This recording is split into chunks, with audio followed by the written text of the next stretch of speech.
కవిత రాసిన లేఖ చాలా ప్రకంపనలు సృష్టిస్తోంది. దానిపై చాలా వెర్షన్స్ వచ్చేసాయి. ఆల్మోస్ట్ అందరూ స్పందించారు. ఓవరాల్‌గా చూస్తే కనుక ఈ ఎపిసోడ్‌లో అంటే ఇంకా అప్డేట్స్ వస్తూ ఉన్నాయి. ఆ లేఖకి సంబంధించి కానీ, ఆ లేఖలో ఉన్న సబ్జెక్ట్ కానీ, అసలు జరిగిందేమిటి? ఎవరు లీక్ చేశారు? ఇలాంటివన్నీ చూసాం. ఈ నేపథ్యంలో కవిత మరో షర్మిలగా మారబోతోందా? ఏం జరగబోతోంది తెలంగాణ పాలిటిక్స్‌లో? ఎవడికి ఉపయోగం సార్ వాళ్ళ వల్ల? వాళ్ళు ఏం చేయగలరనుకుని ఎరగబడుతున్నారో నాకైతే అర్థం కావట్లేదు.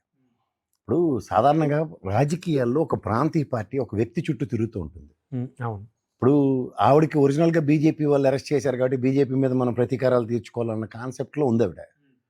ఎగనిస్ట్ బీజేపీ అని స్టేట్ పాలిటిక్స్లో షర్మిల కూడా అదే పిచ్చి పని చేస్తుంది కదా. అక్కడ అదే రూలింగ్ గవర్నమెంట్ అక్కడ తెలుగుదేశం ఉన్నప్పుడు తెలుగుదేశం మీద యుద్ధం కాకుండా జగన్మోహన్ రెడ్డితో యుద్ధం చేస్తే ఏం లాభం? అలాగే ఇక్కడ బీజేపీ కాదు, కాంగ్రెస్ పార్టీ అధికారంలో ఉన్నప్పుడు బీఆర్ఎస్ పార్టీ కాంగ్రెస్తో యుద్ధం చేయాలి. What way they are connected with BJP? వాళ్ళలో వాళ్ళు కొట్టుకు చేస్తే లాభం ఏంటంటారు? ఈవిడ ఎంతసేపు బీజేపీని ఒక మాట అనలేదు, బీజేపీ గురించి అనలేదంటే వై ద హెల్? అసలు బీజేపీ పార్టీని అనవలసిన అవసరం వచ్చింది. వాళ్ళు ఏ రూలింగ్లో లేరు. వాళ్ళతో ఏముంది? ఇక్కడ గెలిచిన 8 మంది ఎమ్మెల్యేలతోనూ 4 ఎంపీలతోనూ వీళ్ళకేం ప్రత్యక్ష యుద్ధం ఉంది వాళ్ళకి?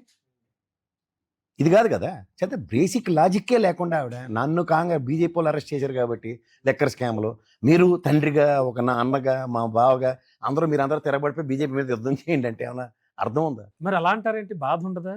ఇంట్లో వాళ్ళం, ఒకే పార్టీలో ఉన్న వాళ్ళం, కన్న కూతురని కూడా చూడకుండా కన్న కూతురికి సంబంధించి ఏమైనా అన్యాయం జరిగినప్పుడు నువ్వు ప్రశ్నించవా అని అడగడంలో తప్పేమిటి? అంటే ఆవిడ అరెస్ట్ అవుతున్న నేపథ్యంలో సంఘీభావాలు ప్రకటించి జైలుకి 10 సార్లు వెళ్ళి వచ్చిన కేటీఆర్ వీళ్ళందరినీ మర్చిపోతే ఎవరేటి చేస్తారు? వీళ్ళు కూడా వెళ్ళి కేసీఆర్ గారు కూడా వీళ్ళు జైలు పడుకోలేరు కదా ఆవిడ కోసం సంఘీభావం అని. అసలు లాజిక్ లేకుండా ఇర్రెలవెంట్గా మాట్లాడుతుంటే ఏమవుతుంది? ఇప్పుడు మనం ఒక లాజిక్తో జస్టిఫై చేద్దాం అన్నప్పుడు నిజంగా నేను ఒక మచ్చుకు ఒక ఉత్తరం రాశాను. కోర్ట్ ఆపరేషన్స్ ఎలా జరుగుతున్నాయి చూడండి నాన్న, అది లీక్ అవుతుంది చూడండి అని ముందే చేసి ఉంటే ఇప్పుడు అది కూడా నడుస్తుంది కదా. అంటే ఇది కావాలని వీళ్ళందరూ కలిపి లీక్ చేయించిన లెటరే కాదండి. తనకు బూమరంగ్ అవగానే ఇంకో విధమైన బ్లేమ్ వేద్దాం అంటే ఎట్లా? లెటర్ రాసింది లీక్ అయింది. లీక్ అయిన దాంట్లో ఇఫ్స్ అండ్ బట్స్ అన్ని ఎస్టాబ్లిష్ అయిపోయిన తర్వాత ఇప్పుడు ఏంటి స్కిన్ సేవింగ్ కాన్సెప్ట్లో ఇది చూసా నీ దగ్గర ఉన్న వాళ్ళే లీక్ చేస్తున్నారు. అప్పుడు ఏమవుతుంది దానివల్ల? నీ ఇండివిజువల్ ఎబిలిటీ క్యాపబిలిటీ సరే మాడిది అదే నేను అవి క్వశ్చన్ చేయబడతాయి. సరే, కేసీఆర్ గారి వ్యక్తిత్వం కానీ, కేసీఆర్ గారి పరిపాలన కానీ, కేసీఆర్ గారి యొక్క మొత్తం అంటే ఆయన గురించి తెలిసిన వాళ్ళందరూ కూడా చెప్పేటువంటి మాటలు, ఆయన అనుయాయులు, ఆయన కార్యకర్తలు, ఆయన మినిస్ట్రీలో మంత్రులుగా చేసిన వాళ్ళు, ఆయన దగ్గర ఉన్న ఎమ్మెల్యేలు, వీళ్ళందరూ మనోభావాలు, వీళ్ళందరూ ఫీలింగ్స్ ఎలా ఉంటాయి? ఇప్పుడు ఎలా అర్థం చేసుకోవచ్చు? మన అన్నం మొత్తం ఉడికిందో లేదో ఏళ్ళు పట్టుకొని చేతులు పట్టుకుని అందరూ ఈత కొట్టక్కర్లేదు సార్. ఒక్క మెతుకు పట్టుకుంటే తెలిసిపోద్ది. ఆయన ఎంత బతికేలా ఫామ్ హౌస్లో పడే ఎందుకు ఏడుస్తున్నాడు?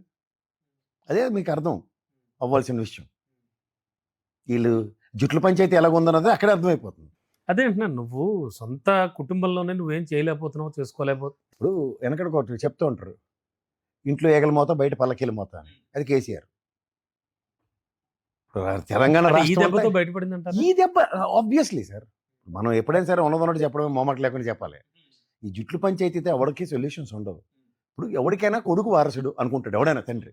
నేనున్నాను ఎక్కడే నాగార్జునలో లేస్తే ఎవరైనా చేస్తాడు. ఇప్పుడు వారసత్వం అనేది పంచాయతీ కాదు కదా. ఇప్పుడు అలగిరే మెటమెట్లు ఆడిపోయాడు అక్కడ. బెస్ట్ ఎగ్జాంపుల్స్ అన్నింటికి కూడా స్టాలిన్ హెస్ ప్రూవెన్. ఇప్పుడు ఉద్ధవ్ థాకరే ఉన్నాడు, అక్కడ రాజ్ థాకరే ఉన్నాడు. ఏమైంది? ఎవరు నిలబడ్డారు అనేది చూడండి. మనం ఆవేశం అనర్థదాయకం, మన పని ఏంటో మనం చేసుకోకుండా పోనీ ఏమైనా కేసీఆర్ లాగా కేటీఆర్ లాగా హరీష్ రావు లాగా ట్రాక్ రికార్డు ఉందా? కన్సాకిటివ్గా గెలుచుకుంటూ వస్తున్న నేపథ్యం ఉట్టుకెక్కర్లేదు, స్వర్గానికి ఎగరలేదు. మొన్న ఎంపీ చేతులారా ఎంత కొంత ఏంటండి వీళ్ళు అనవసరంగా క్యారెక్టర్స్ని ఎంటర్టైన్ చేస్తూ ఆరాటరీ స్కిల్స్ బ్రహ్మాండంగా ఉంటాయి. బాగా మాడగలదు అమ్మాయి, మంచి అనర్గళంగా స్పీచ్లు ఇవ్వగలదు. ఇవి పట్టుకుని మొత్తం రాజకీయాలు శాసించేస్తూ ఉంటాయి. షర్మిలతో పోలిస్తే మరి ఎట్లా అలా? అంటే ఇప్పుడు అదే చెప్తున్నాను, స్థాయి తగ్గించుకుని పిచ్చి పనులు చేస్తే ఏమవుతుంది? కంపారిజన్లో షర్మిలతోనే పోల్చవలసి వస్తుంది, అలగిరితోనూ రాజ్ థాకరే. సరే చాలా విశ్లేషణ చెప్పారు మీరు, నేను కాదంటలేదు. ఇప్పుడు ఒక సరికొత్త పవర్ సెంటర్ ఏమన్నా పుట్టడం కానీ, సరికొత్త పార్టీ బయటకు రావడం కానీ, వెనకాల ఎవరో ఒకరు ఒక అభయహస్తం ఇస్తూ ఒకటి అలాంటిది ఏమైనా చూడొచ్చా తెలంగాణలో?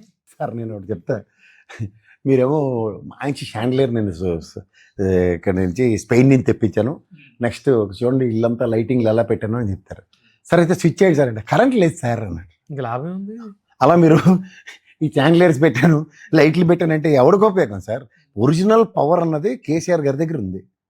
Is the only man who is competent. KTR కూడా కాదు, మళ్ళీ చెప్తున్నా, హరీష్ రావు కూడా కాదు, కేటీఆర్ కూడా కదా. ఎవరు కాదు. కేసీఆర్ గారు ఉన్నంత వరకు కేసీఆర్ గారితోనే పవర్. ఆయనే పవర్ సెంటర్ అనండి, జనరేటర్ అనండి, ఇన్వర్టర్ అనండి, whatever you name it as, ఆయనతోనే ఏదైనా అవుతుంది. వీళ్ళతో అంతా ఓన్లీ చిచోరా రాజకీయాలు చేయడానికి తప్ప దేనికి పనికిరారు. టైం వేస్ట్ ఎందుకు చేసుకుంటున్నారు? ఒక పొలిటికల్ పాత్ క్రియేట్ అవుతుంది, ఇంకా లాంగ్ వే ఉంది. ఇది ఎప్పుడు నెక్స్ట్ అధికారంకి వచ్చిన తర్వాత ఏదో నాకు డిప్యూటీ సీఎం కావాలి, లేకపోతే అన్నతో ఈక్వల్ స్టేటస్, నేను ఎమ్మెల్యేగా గెలిచాను, లేదంటే ఎంపీగా వెళ్ళినప్పుడు నాకు పార్లమెంటు ఇన్ఛార్జ్ ఇవ్వండి, అలా అప్పుడు కేసీఆర్ అడ్డాడు కాబట్టి ఇప్పుడు నేనే, ఇలాంటివి ఏవో చెప్పడానికి ఏమో మాటలు ఉంటాయి. అవి కాకుండా మొదటే అంటే తెర వెనక ఎవరైనా ఉండి నడిపిస్తున్నారంటారా అలాంటివి? మీకు ఈ సిండ్రోమ్లో ఇప్పుడున్న సెట్మాస్టెన్సెస్లో మీకు వెనకాల ఉండి ఎవడైనా నడిపిస్తున్నాడు అంటేనే నువ్వు ఎంత జడ్డి మాలోకం అనుకో ప్రజలకు తెలియాలి ఫస్ట్. నువ్వు మాలోకం అయితేనే నిన్ను ఎవడో నడిపిస్తాడు. పాలిటిక్స్లో నిన్ను ఎవడో నడిపిస్తున్నాడు అంటే నువ్వు ఎందుకు పనికిరాని అర్థం.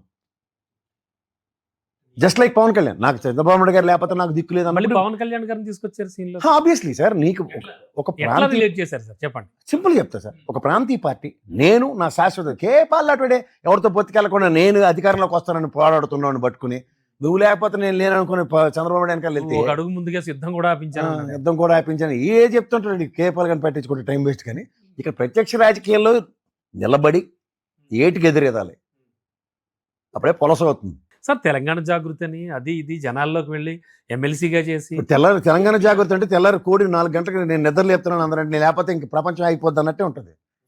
అప్పుడున్న సిచ్యువేషన్స్లో తెలంగాణ జాగృతి అనేది మన కల్చర్కి మన ప్రభావానికి తీవ్రంగా అవరోధం క్రియేట్ చేస్తున్న ఆంధ్ర కల్చర్తో విభేదిస్తున్నాం కాబట్టి తెలంగాణ జాగృతితో తెలంగాణ రాష్ట్రం ఏర్పడేదాకా సక్సెస్. ఇప్పుడేం జాగృతి అండి? మేము జాగృతికి మాకు రాష్ట్రం వచ్చింది, మా జాగృతి మేము చూసుకుంటున్నాం. అంటే ఇప్పుడు కవిత వెనకాల అసలు ఏం కేడర్ కానీ ఎవరు లేరు. ఉంటారు, ఎందుకు చిల్లరగాళ్ళు అందరూ ఉండి ఎవరికి ఉపయోగం? దమ్మిడి పనికొచ్చినాడు. మొన్న ఆవిడ వచ్చింది, ఇలా పిడికిలు బిగిస్తుంది మా సైడ్ బ్రహ్మాండంగా. ఎవడో వచ్చినాడు బీరచ్చాడు, పనికొచ్చినాడు ఎవడని చూపించాడు. సో అంటే పక్క ఒక ఎగ్జాంపుల్ అయితే దీనికి సూట్ అవుతుందేమో ఇప్పుడు జరుగుతున్న సెనారియోకి. టీ కప్లో తుఫానా లాస్ట్కి ఆవిడ తేల్చేసింది కదా. ఎందుకంటే ఆవిడది ఎప్పుడైతే ఆవిడకే బూమరంగ్ అయిందో చూసావా, ఉత్తరాలు కూడా బయట లీక్ చేసేస్తారు. నాన్న ఎందుకు ఈ కాలబేరం? ముందే ఆడవాలి కదా పౌరుషాలు అన్నీ ఉంటే. సో ఈ డైలీ సీరియల్ చూస్తుంటారు మీరు, ఆ పనికి మాలది. ఇంట్లో మా ముసలి ప్రాణిపాటి లేక చూస్తుంటారు. అది బెడ్రూమ్లోనే ఉంటారు, అమ్మ పక్కనే ఉంటుంది, అది చచ్చినా చెప్పుకోరు. దానికి ఒక 500 ఎపిసోడ్లు. అలా వీడి కూతురు అయ్యండి ఫామ్ హౌస్కి వెళ్ళి నాన్న ఇది పరిస్థితి అని చెప్తే కాదంటాడా? చంపేతాడు ఆయన. దానికి ఉత్తరం ఎందుకు? ఈ వెట్లాచారి సినిమాకు అక్కడే బుర్రలేదని అర్థం అవ్వట్లేదు మీకు. అయితే ఉత్తరం రావడం అన్నది మాత్రం, రాయడం అన్నది మాత్రం నిజమే. దేనికి రాయాలి సార్? ఇప్పుడు నాన్నగారు యాక్సెస్ లేదు, కేసీఆర్ గారిని కళ్ళట్లు ఇవ్వట్లేదు, నీ జట్టు పీస్ అన్నాడు అని అది చెప్పన్నాడు. పోనీ ఎందుకు రాయడం? వెళ్ళి మాట్లాడేస్తే ఏ తండ్రి అయినా కూతురు కాదంటాడు సార్? ఒక్కరితో కూతురు 10 మంది కూచేల సంతానంలాగా, లేకపోతే వాళ్ళ నాన్నగారులాగా 5, 9 మంది చిల్లర ఆయనకి లేరు కదా. 10 మంది ఉన్నాయి, ఎమోషనే కదా. వాళ్ళ నాన్నగారులాగా 10 మంది పిల్లలు ఆయనకి లేరు. ఈయనకి కేసీఆర్ ఒక్కరితే లాడ్లీ, ఆవిడే కవితమ్మ, నెత్తి మీద దేవత. ఏం బొచ్చగించిన ఉదంతాలు లేవా? నాన్న మీద ఎలిగిన ఉదంతాలు లేవా? తిరిగి మళ్ళీ నాన్న బొచ్చగించిన ఉదంతాలు లేవా? ఖచ్చితంగా ఉంటాయి. ఎందుకంటే ఎన్ని మాడమంటే నా దగ్గర ఇంకో నా నోరిప్పించకండి, ఇంకా బోల్డ్ ఉన్నాయి నా దగ్గర. కానీ వాస్తవానికి చెప్తాను, ఎందుకంటే దెర్ ఆర్ పీపుల్ అండి. ఇప్పుడు ఈ కేసీఆర్ లాంటి మనశ్శాంతి చాలా ఇంపార్టెంట్. నువ్వు మనశ్శాంతి ఇంట్లో వాళ్ళే కరువు చేస్తుంటే ఏడ చేస్తాడండి? రాజకీయం జీవితాంతం పోరాటాలు చేసుకున్నాడు, జీవితాంతం అధికారం తెచ్చి కూడా ప్రజలకు పందిరం పెట్టుకుని కూర్చున్నాడు. ఇప్పుడు కూడా తలకాయ నొప్పులు భరించుకుంటూ కూర్చోాలంటే దేనికి రాజకీయాలు? అంటే తనని జైలుకు పంపించినందుకు ఖచ్చితంగా ఆవేశంతో కోపంతో ఊగిపోతున్నట్టున్నారు. నెక్స్ట్ ఎలక్షన్ లో ఈ బీజేపీలో నిజామాబాద్ లో నిలబడి ధర్మపురి అరవింద్ని ఓడించి యాస్ నేను పార్లమెంట్ లో గలవిపిస్తాను ఈ లెక్కర కేసు మీద వెళ్తే అప్పుడు అమ్మమ్మ కేసీఆర్ కూతురు ఛాన్స్ ఏమన్నా కనిపిస్తుందంటారా? ఛాన్స్ తీసుకోవడమే రాజకీయంలో. మీరు పవన్ కళ్యాణ్ నేను సరెండర్ అయిపోతాను, మీరే డాడీ మీరే చూసుకోండి అని ఆ నాన్నగారికి సరెండర్ అయినట్టు ఈ నాన్నగారికి సరెండర్ అయితే కుదరదు. సో అంటే తెలంగాణ రాజకీయాల్లో అసలు ఎట్టి పరిస్థితుల్లో చిన్న ప్రకంపన కూడా సృష్టించలేదు ఈ లెటర్. Time waste. అంటే తెలంగాణలో మరో షర్మిల అంతేనా? కాలగర్భంలో కలిపి బాటం లైన్ షర్మిలతో కూడా టైం వేస్ట్ పోవాల్సి